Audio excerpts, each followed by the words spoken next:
government tries to throw you in a dam. What? You're gonna want a shotgun. Oh. What? Or an automatic rifle. And a lot of ammo. Good? Yeah, get up. We're all set to riot. Wake up! Before you lose your Second Amendment. Wake up! They'll burn you out like a Waco. They'll stick your ass in a camp. Check for the cops in riot gear. Gonna kick your ass and laugh. The revolution is on its way. Better lock and load your AK. Back up, back up, back up, back up, back up, back up, back up. Before you wish you bought a gun. Back up, back up, back up, back up, back up, back up. Before you wish you bought a gun.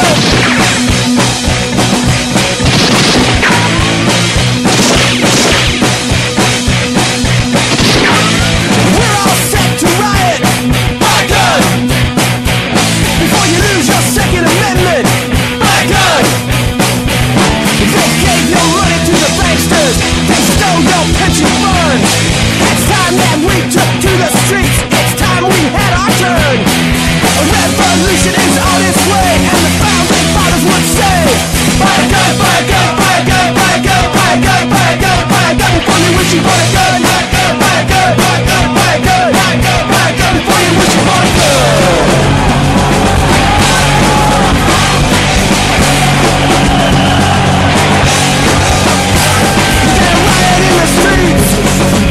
Revolution's not clean and neat, you gotta riot in the streets. Revolution's not clean and neat, you gotta drag them through the streets. It is Tuesday. We are live. This is PrimerTime on UCY.tv. My name is Michael. I'm Nicholas, and welcome to Hispanic Heritage Month. No kidding, man. That's right. This is our 1 month to go ahead and do everything we can't do the rest of the 12 months of the year. I'm going to Best Buy. Yeah, I actually thought I was going to go hang out in front of Home Depot. I was just going to go looting. Yeah, you know. No. That's another month. I think that's yeah. What is African American Heritage Month? February. That's right, because they get screwed. Every other month gets 30 or 31 days, and they only get 28. Yeah, but I mean, it's still like 5 business days. You know. Yeah, unless they end up getting like a leap year. Yeah. What a deal, huh? Yeah. So, and you would figure that they would be pissed off that they don't get June, that they gave that to the homo folks, because wasn't June the month of the Emancipation Proclamation? Yeah, that's Juneteenth month. Yeah, that's right. Yeah, so you would figure that would like make sense, but no, we're going to give them February, where they don't get anything except snow. Yeah. If you want to go ahead and riot in the middle of February, go ahead, folks. Enjoy. So, you got yourself a pretty nifty hunting opportunity coming up. Is that correct? I do actually. I'm very happy to say that good deeds done do get rewarded. Not all the time, but apparently in my case it did. Came across a dog that happened to be going down a dirt road, heading out towards a state highway, and stopped and looked at the dog, and the dog looked at me like, "Well, when are you going to let me in your truck, you asshole?" And I got out of my truck and looked at the collar, and sure enough, there was a number there. So I went ahead and called the guy on the other end, and he said, "Hey, I'm not at my farm, but my mom is nearby. She'll be there in about 10 minutes." And of course, this is country time, so 10 minutes became 45 minutes. But sure enough, the mom showed up and came to claim the dog, and invited me to go out and meet her husband, who owns a 1,200-acre farm. And went out there and met with him this past Sunday, and he's offered me the chance to go ahead and basically shoot anything that moves. That's a pretty good deal right there. It is. What do you know? What kind of stuff he grows? Yeah, because that will have an influence on how the meat is. Yeah, so he's a grain and vegetable guy. He actually grows soybeans, winter wheat, alfalfa. And he does, he runs clover in between to mix up the nitrogen and make sure that the soil doesn't get too depleted. But he's definitely growing hays and things like that, feed for cows, feed for horses, and he's more than happy to have me come out there because apparently they've got a coyote problem. And I'm not talking about the guys that's going in there smuggling the Guatemalans into El Paso. These are like the coyotes that like to eat the chickens and the different fowl that folks have on their farm. So, and there's no season on coyotes, right? I mean, it's no. all They are a varmint, so no bag limit. Take as many as you can. and no rules against baiting them or anything. I don't know about that. When it comes to baiting is it's a very touchy subject here in my state, and it's funny because there's a hunting organization that really is in the pocket of the state senators and like vice versa. They all fund each other, and the opinion that is routinely put out is that the predominant number of hunters in the state frown on the practice of baiting, and I'm sitting there thinking, no hunter that I know of is against baiting anything. I mean, there may be an ethical question to it if you're doing that for, a species that may not normally be in your area, whether it be introduced or a non-native invasive, like, for example, wild pigs or something like that. But when it comes to white-tailed deer, which, by the way, these are called Virginia deer for a reason, they're going to be naturally occurring in the environment, and they just show up out of the woodworks. Okay. Well, I mean, there is ways to bait for coyote and to call coyote and yeah, definitely. I mean, calling and baiting are two different things.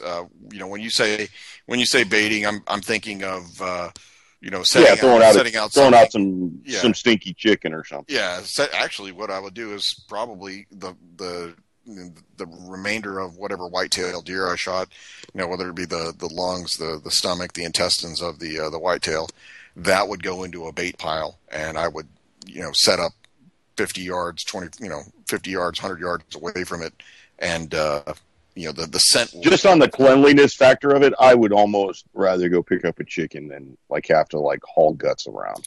Well, you don't really have to haul guts around, because the funny thing is that where I'm getting ready to throw them is very, very close to where the actual deer died. So there's not a whole lot of hauling anything around.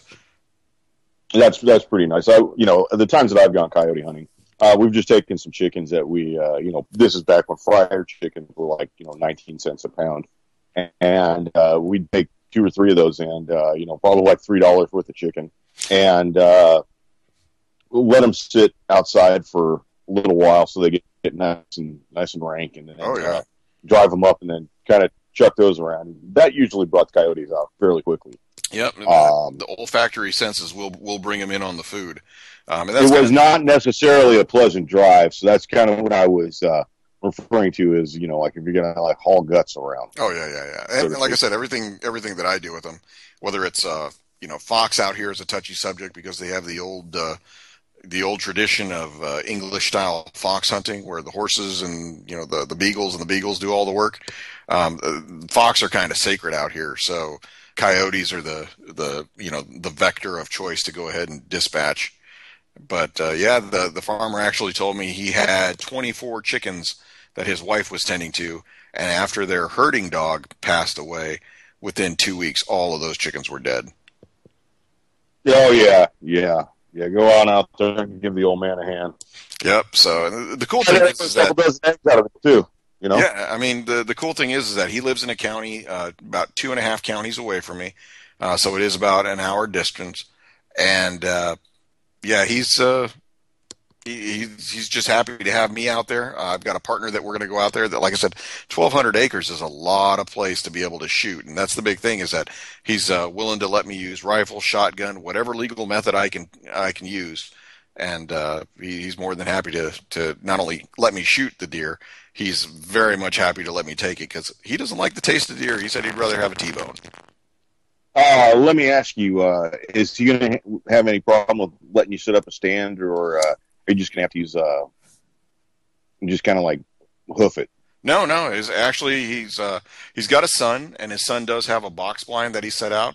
So we're actually going to give him a call tomorrow and see if we can go out there on Friday, take another look at the property. But he said, it shouldn't be a problem to set up a blind or anything like that. So, well, we got a question out of chat about what is PrimerTime's favorite part of the deer to eat.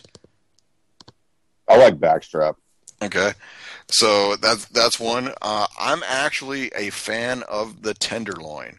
And if you're not really familiar with the different cuts of wild game, you have the backstrap, which are the muscles on either side of the outer part of the spine, and then you have the tenderloin, which is on the inside of the spinal column, back behind the rib cage. And these are underdeveloped and underutilized muscle tissue that is very, very tender. And I think that is my favorite part.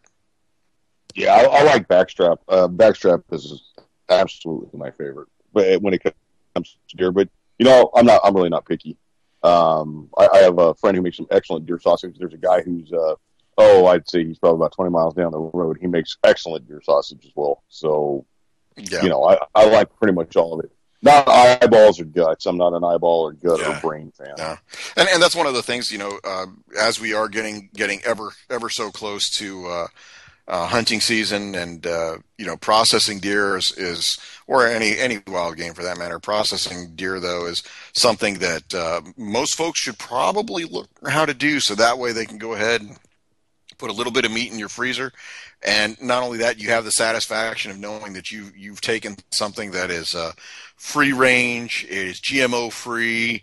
What are the other catchphrases that the folks who believe that your food? Well, I'll tell you what, GMO free. There's something to that, man. Honestly, if apples were fine the way they were for like 2,000 years, there's really no reason to go ahead and graft a goat gene into that. I'm gonna be okay without GMO food. Well, I'm not as well.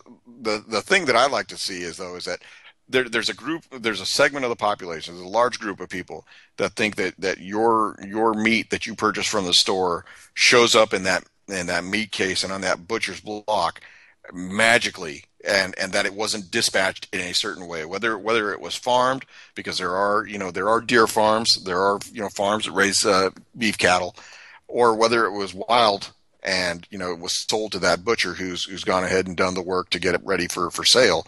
That animal did have to be taken and is no longer breathing. So you probably want to do the right thing, which is, number one, if you're going to shoot something, you might as well go ahead and eat it. There's a resource there. You've made the decision to go ahead and take it. Don't just leave it out there. I mean, whether that's wild pigs, however you feel about them, I look at it as, hey, they're a resource. They're a. Well, I'm gonna throw a twist into this here.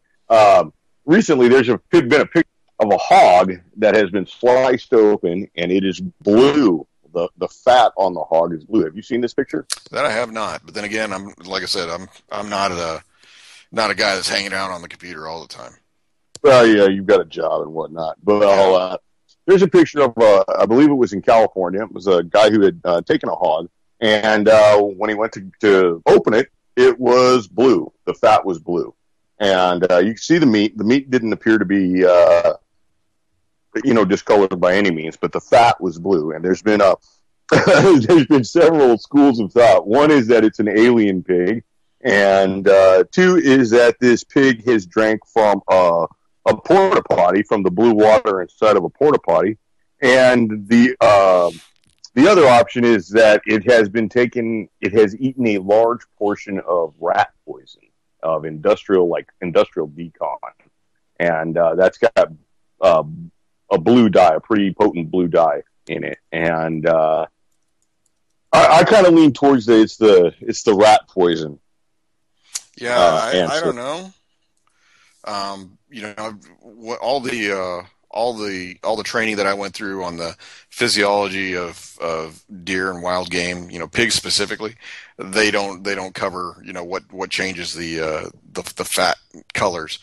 I would just kind of, like the mechanism of action of certain pharmaceuticals, because in the end that's what rat poison is. It's a pharmaceutical, right? It's an anti-clotting measure, and that's basically how it kills rats. Is it number one, prevents their blood from clotting, and then like within the pellets are like little bits of fiberglass, and it's sort of activated by water. So the rat eats it, and the water activates the blood clotting action of the chemical, and then the bits of fiberglass like shred the inside of the rat's gut, and then it just kind of bleeds out.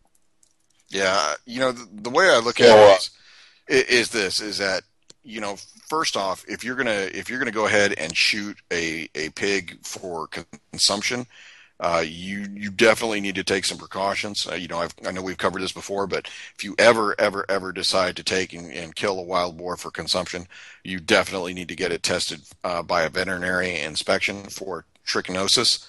That is a bacteria that can go ahead and do some serious damage, can lead to death if it's not processed accordingly. And chances are, if that animal tests positive for trichinosis, you do not want to consume that, no matter how much you've cooked it.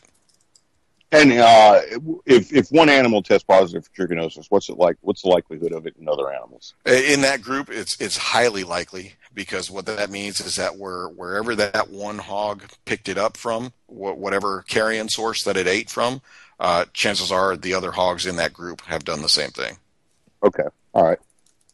Well, I've got an opportunity to go hunting tomorrow, and I'm pretty excited. I am going out with a good friend of mine, and we're going out to shoot birds.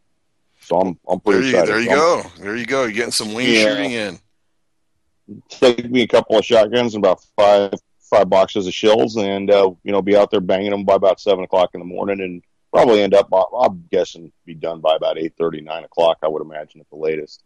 And hopefully get a couple and stock up for the barbecue coming up. There you go. Yeah, definitely. Are you using a 12 gauge? You can be using the Mr. Bicol? I've got I'm going to take a Bicol, and then I'm going to take I picked up a Mossberg not too long ago, a Mossberg 500 crown grade, and I'm going to take that out there and see how that works. So I've not had a chance to fire that yet. So I'm going to take the good old Old Faithful, and then I'm going to take a pump as well. In kind of another transition onto the hunting story, looks like the IDF is, and by the IDF I mean the Israeli Defense Force, has decided to take up some hunting as well. Looks they've authorized snipers to fire on protesters, and by protesters I mean kids who throw rocks. Well, that's not really a protester, is it? That's an antagonist, I would say. I would say that you'd have to examine the reason why the kid is throwing the rock. Yeah, that's where I think we get into the semantics of it. What the I don't believe it's semantics. I don't believe it's semantics. If your life is shitty enough that your only choice is to throw a rock at a tank or at an adult soldier, you kind of got to really start looking at the reasons. It's no longer semantics, because just because he throws a rock does not mean he gets to get shot at. That's I disagree with you, kind sir. I think you can. You're more than welcome to disagree with me, but you can't I think in this situation you can't look at this like a crime in the United States, where if a kid threw a rock at you, blah blah blah. Well, and actually in the United States, if a kid threw a rock at you, if you shoot at him, you're kind of in a bad way.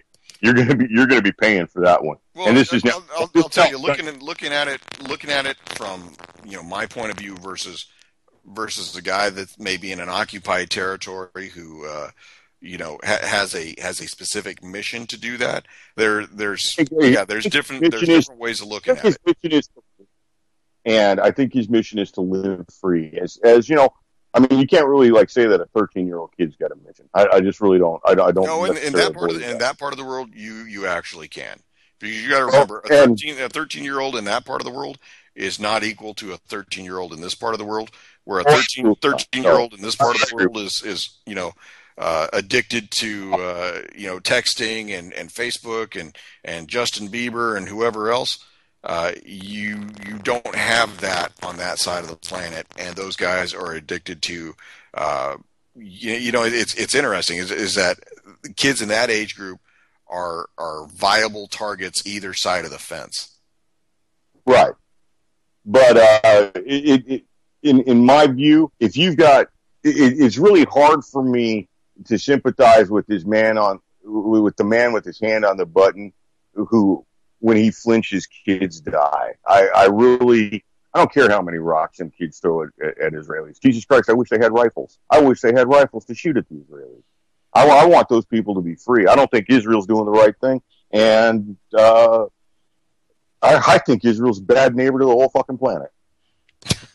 Well, like I said, I look at it from just. I can't really say. I don't even care if Israel invents free electricity and blah blah blah whatever. They've already fucked it all up, and I don't care what they do. They're in a shit mess in my book. Yeah. So I got no sympathy for them. I hope every fucking Palestinian kid stops throwing rocks and starts throwing lead at them. I truly do. I got no sympathy for them. They will only get that kind of ammunition and firepower when they start getting funded by Russia. So. Well, good. I hope the Russians fund them then. That may come to pass in the near future. Because I'm really kind of tired of, and I'm not going to say my tax dollars because that's bullshit. Because my tax dollars don't do anything except go to pay off debt. But I'm tired of my country incurring debt to fund the Israelis to kill children. Because I don't care how many homemade fucking rockets that the Palestinians send into Israel.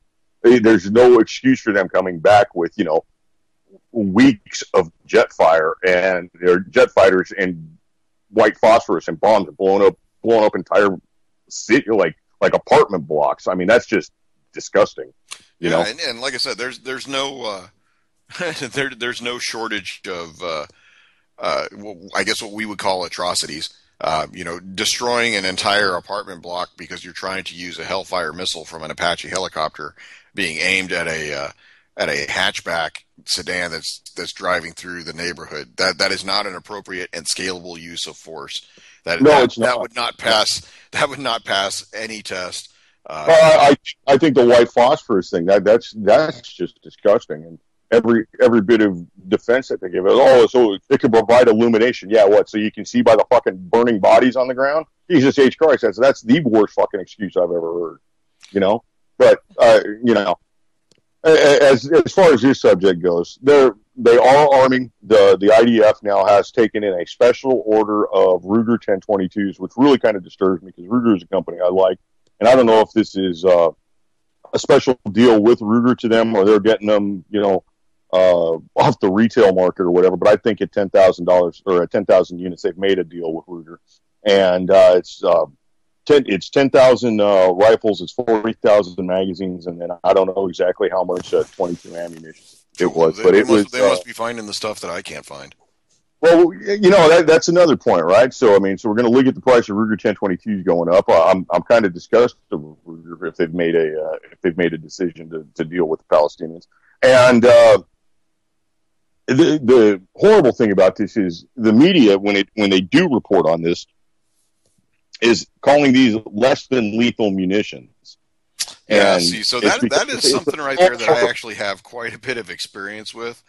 And let me tell you, less lethal does not necessarily mean non-lethal. Well, and see, this is what I'm getting at. They're saying that it's less lethal because they're intended to be aimed at joints, which I would assume to be like knees, elbows, and shoulders, and extremities. Well, there's veins and there's arteries, and no, that's not the appropriate way to deal with children. Certainly not. And whether you're actually talking about the beanbag round or the rubber shot. They're using CCI mini mags is what they're using. Yeah, so this is a regular bullet. It's not some special rubber coated 22. And maybe we should discuss what a rubber bullet is. A rubber bullet is just a rubber coating over a lead pellet. Yeah. So it's still a lead bullet. It's got rubber coating over it. It's not a solid rubber piece. It's not a solid polymer. It's lead that's covered in something. Yeah. Which the really got a problem still with perform as originally designed, which is to mushroom and cause a wound. Right, and I think it's just wrong to. I mean, it's beyond wrong to use that on children, and especially to have it designed for use on children. Well, really Michael, wrong. You know what they say. You know how you can shoot women and children, right? Well, according to the IDF, if she's pregnant, you shoot her through the belly. and you get the the one shot 2 kills, in which they've made T-shirts for this. I'd be interested to see the source on that one. Oh, you know what? I'm sure if somebody in chat could probably drop a picture of that T-shirt. Yeah, this is a real thing. My disgust for them does not go into lies, because frankly, there's no reason to lie, because what they do in reality is disgusting enough. There's no reason to lie. Yeah. And the shooting pregnant women, the one shot 2 kills that's real. And not only is it real, it's celebrated. Yeah, I know that they had some trouble in the past. There was the image of the scope's reticle over the head of a child. That was what 2 years ago that image came out, and that caused some problems for the IDF. I'm going to just tell it to you the way I see it, and that is that as a soldier, you got to remember the Palestinian Authority does not have soldiers. They don't have a standing army. They have security forces, which are akin to like a special police force, but they're all politically motivated. And then on the other side of the cord, you have the IDF and their different groups and subgroups. Baby killers. Well, there's baby killers on both sides. It's the chicken and the egg thing. You're never really going to get down to the bottom of it. They're always going to have that argument. At that point, you almost have to look at pure numbers, because okay, so let's say that a couple of home built rockets or whatever come from the Palestinian side, blow up, and to be honest with you, they are home built. They're pipes. I mean, Putin said as much. I think it was earlier this morning. He said, you've got nothing to fear from home-built rockets, is basically what he told Israel. So these are home-built rockets. It's basically it's stump remover, which is like potassium chloride and sugar. That's creating the fuel for these things. It's got some sort of improvised warhead that probably is made with. You've got probably have more stuff in your kitchen and your garage at home to make it than they do. And these come down. Sometimes they hit somebody. Sometimes they don't. Most of the time they don't. And then if you get 1 or 2 casualties, and I'm not talking dead people, I'm talking about injured people on the Israeli side, the Israelis come in and, knock down 1,500 people. And that's what I said was the disproportionate response. But that disgusts me. That's just absolutely, that's genocide in my book. Well, and here's the thing, because, you talk about a population and the way for them to defend themselves, because there's been a lot of genocides going back throughout history. You've got the different genocides, across Africa, whether it was in Rwanda, or whether it was in Ethiopia. You've got them throughout. What's that? We ignored every one of them. Oh yeah. We had to be sure it was beneficial to us. Right. They just don't happen to be genociding on top of like a lot of valuable resources. Yeah. Well, and then you got to think about even going back to World War I time frame, where the Armenians have claimed a genocide that was perpetrated against them by the Turks. There's a lot out there, but the fact remains that the unarmed population doesn't come out on top in those situations. No, I think that's pretty much the main point of this here. Buy a gun. I mean, that's really why we do this show. You have the choice to not get on the bus or the train or the truck to go to wherever. Yeah, you at least have the ultimate way to say no. Well, and speaking of the ultimate ways to say no, I actually was propositioned today for a purchase. And it wasn't a firearm; it was a firearm accessory. It was a rifle scope, and I found it odd that somebody came and sought me out to ask if I was interested in buying a Zeiss Conquest 3-9x40 for $450. And I said that's very interesting, and I appreciate your concern for getting me, but that's damn near brand new or better than brand new pricing. Right. Yeah, because that normally retails for about $350, right? Yeah, thereabouts. And the funny thing is that for somebody to go ahead and just kind of come out of the blue, I'm seeing it online earlier today for $300, and I just was like, yeah, guy, that's way more than something brand new. Do you think it was purchased to sell directly to you? No, I don't think so. I think what it was is somebody probably had a rifle and is trying to part it out to see what they can get for the sum of its parts. And they probably thought that they were talking to somebody who had no idea what the value of that was. That's kind of like a wake up call for them. Yeah. So it's funny.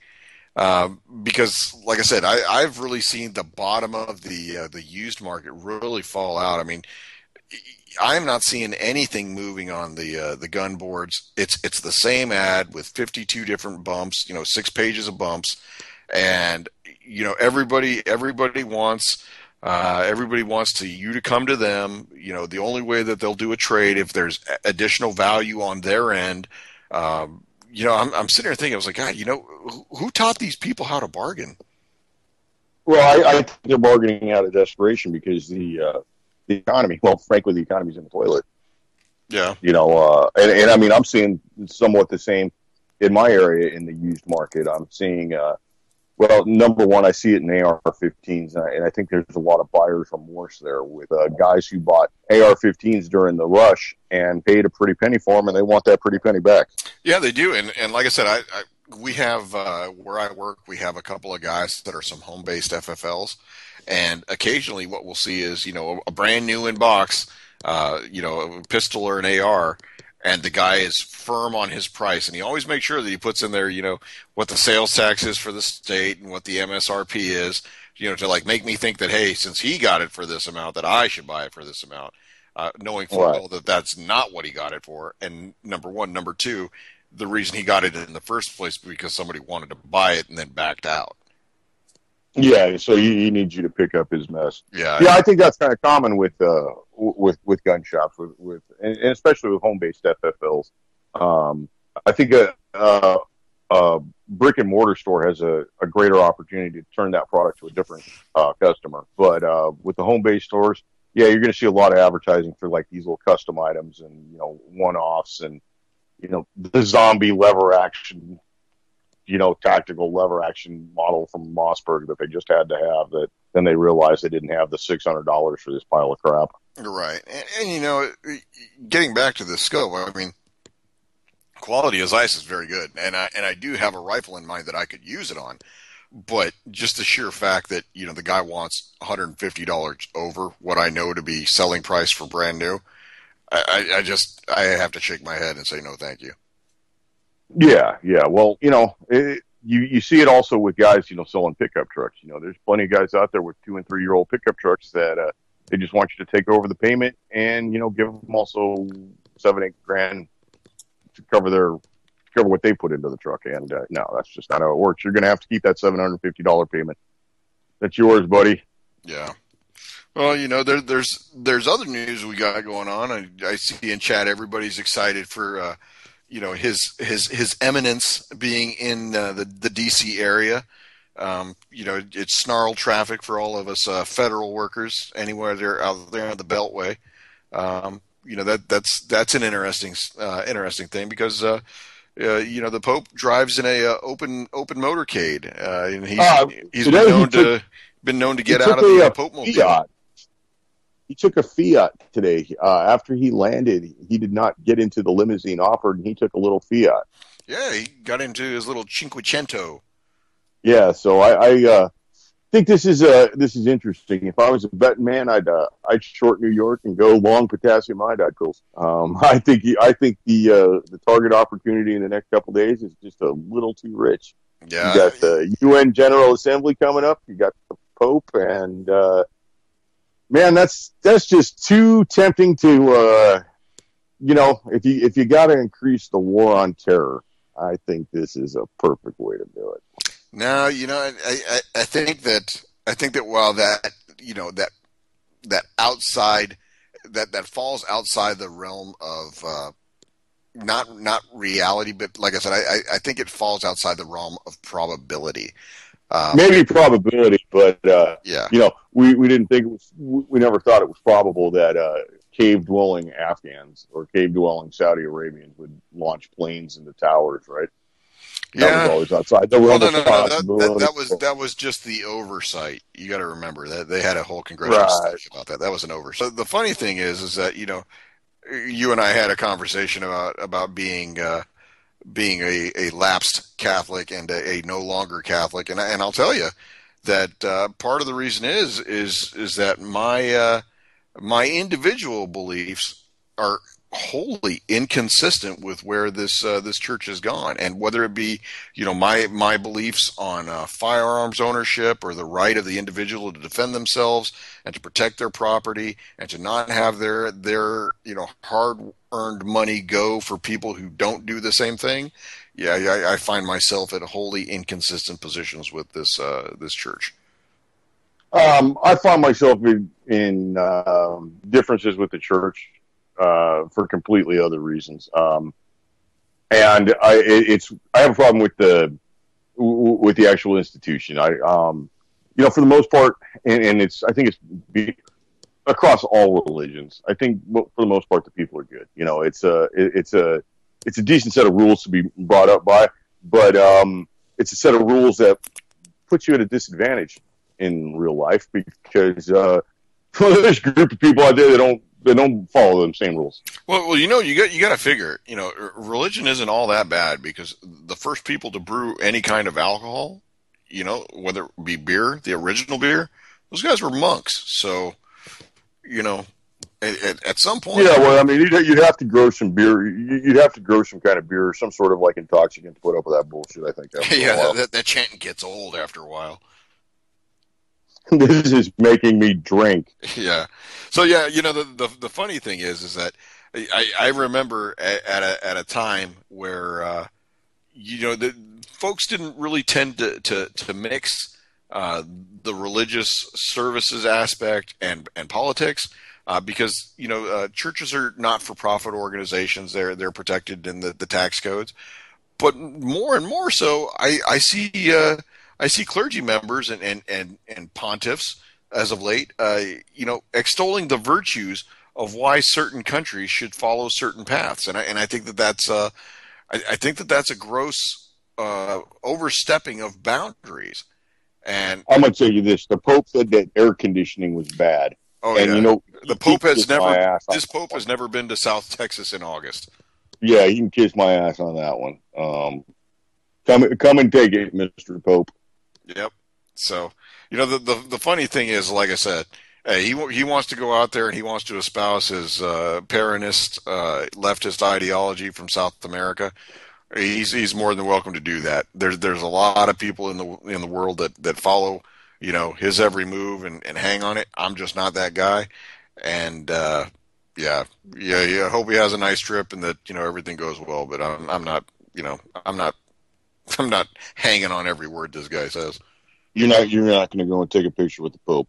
No. I didn't think so. All right, so on a completely different view from the Pope, Donald Trump came out as a very, very strong supporter of the Second Amendment, which to me is kind of surprising. How do you get that when he says that concealed carry is a right, not a privilege? Well, I would say that because he actually affirmed that it's there, and I think a right is a privilege. I think concealed carry is a right.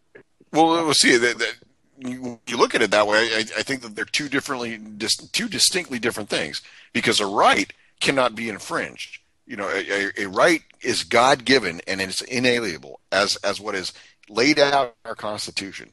A privilege, right? Is that not what he said, that constitutional carry or concealed carry was a constitutional right or a right? Or did he say it was a privilege? Yeah, he said this one is. He says concealed carry is a right, not a privilege. But the problem that I see with that is that he's basically talking about the right of self-defense, and I think that at some point he's going to get exposed on this. He's a New York big government guy. Let's just say you don't get to be a real estate magnate in New York without going to a bris or two. Yeah. So, and not only that, what does he need to be able to, carry for? He's got a private security Right. detail that does it for him. Well, I mean, but this also kind of plays into he just says the right thing, and Well, yeah, whatever to me, the establishment folks say, he goes the opposite direction, and he's going to pull a bunch of people. right. But this also to me also kind of reinforces how I feel that Trump is a distraction. He's the plausible deniability upon for Hillary's installation.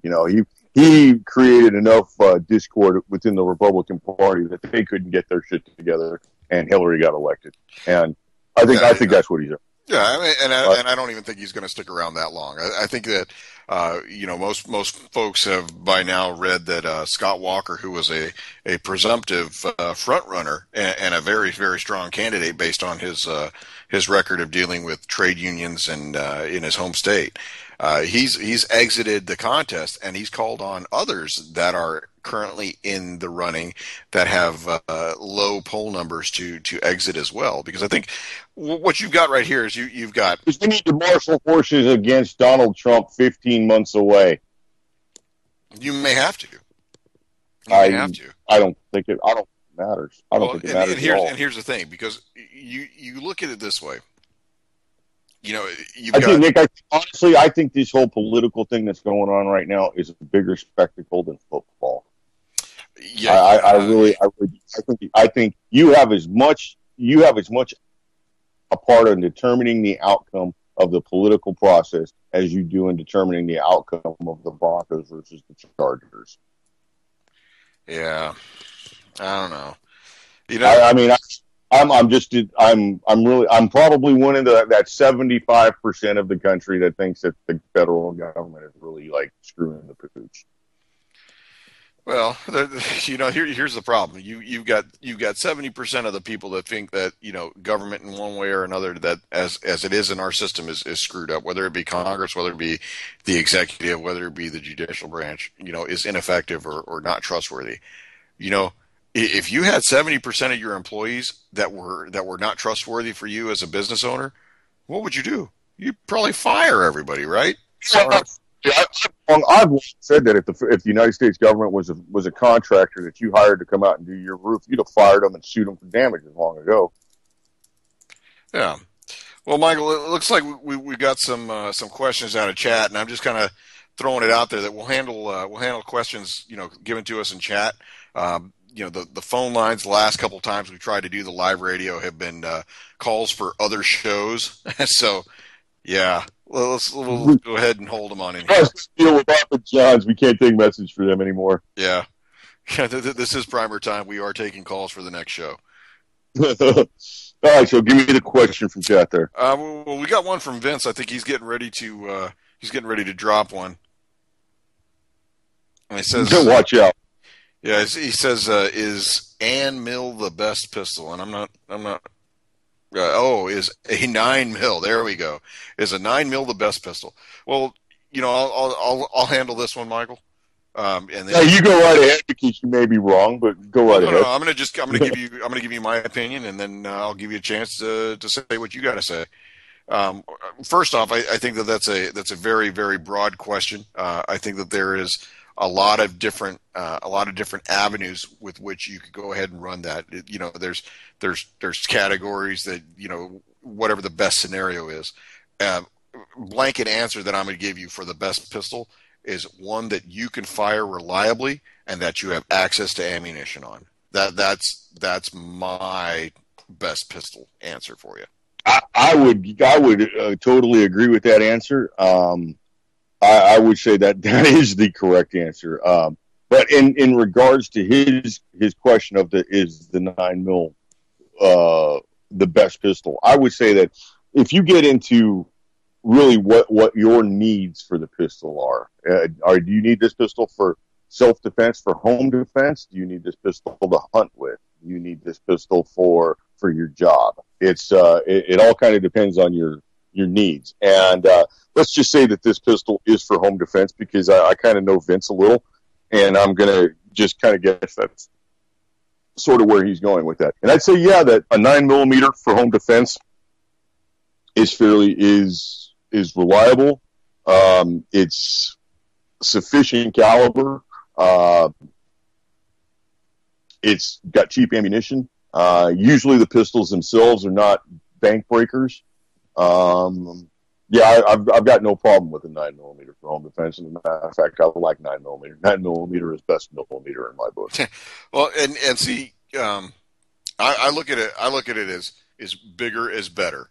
You know, the way I look at it is, I have good friends, dear friends who have had experiences in zones where life and death kind of depended upon the placement and the kinetic stopping power of that round. And I will say that the 9mm is underpowered for what I want my rounds to do. Now let's dissect your answer a little bit, because in the ammunition you were using, or that was used in that theater, that was not necessarily the best 9mm round available. No, certainly not. And anything that is full metal jacket, which is what is used, is not going to have the devastating effect upon contact that I would want my ammunition to have. And if you would have had the opportunity to use, say some sort of good expanding hollow point, like I don't know, like some sort of Hydroshock, or I don't know, maybe a Golden Saber or something like that, something that would open up, even zombie ammo, which is kind of a joke, but I mean it's actually decent ammunition. You would have probably had a different view of the 9mm. Well, certainly. And like I said, I'm only answering from my experience and some firsthand experience that I've had and seen. So yeah, and like I said, we're at a turning point now where the U.S. Army has decided that, hey, you know what, we're going to go ahead and start using hollow point ammo. I think that's right. That's long overdue. I think that's long overdue, and I would be remiss to say, or if I didn't mention the fact that, we very well may have not lost some soldiers overseas had they been able to use the right kind of ammo for the situation in which they found themselves having to use it. Yeah, I can totally see how you'd say that. Yeah. I mean, it's no secret that the military, and not necessarily just the military, but the government hasn't taken a more proactive approach in outfitting the soldiers, where they've actually taken the approach of cheaper is better. Who can make this at the cheapest? Yeah, and I would say that's been since World War II. I think that's what's gone and hurt us really in weapons and firearms development. I think that when the bean counters, industrial complex in the end, right? I mean, it's Smedley Butler said it the best: war is a racket. Well, not only that, but I mean, that's pay grades above, the individual guy on the ground. You got a general in Smedley Butler that wrote for a good portion of his adult life, and you've got the guys who are entrusted with owning this little piece of land in a foreign area, and they have to rely on something that they've been given and said, hey, this will do the job until it doesn't. Right. And that's pretty much basically how I think you have to look at a firearm. This will do the job until it doesn't. And regarding the 9mm with the solid ammunition, the full metal jacket, keep on pulling that trigger till it goes click. Yep. And speaking of, I wanted to get your opinion. I know that you're not a big fan of Glocks.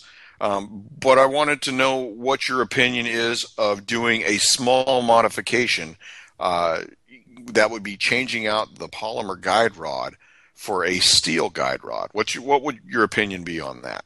You know what? Actually, I think that's a really good move. And I saw something on YouTube, and it was from Iraqi veteran 8888. And I generally don't watch his videos because I don't need to know the 5 top rifles that are good, look good in the back of your pickup truck, or anything like that. Look good. But, right. But I did see one where he actually had a modified, I believe it was a Glock 17, and he had an automatic sear put in it, which made it operate full automatic, similar to a Glock 18. And he proceeded to melt it, and that was his goal. And that was his goal, was to melt it. And so he started shoveling magazines through it. And I think he got up to about 600, maybe 550 rounds before that guide rod melted. Now, that's not to say that Glock 19 that you get and you put 550 rounds is going to melt it, but this was 550 constant rounds. Yeah. And then it melted. And then he swapped out the guide rod and he put in. Yeah. I mean, he was actually taking no time between magazines. He would stop in the magazine and throw in another one right in it and just keep on going. And so he did replace it. He replaced the melted guide rod with a steel guide rod and then put the gun back together until basically the frame melted. Oh, and he figured if he would have had maybe a half hour at a bench, he could have put the pistol back himself up melting.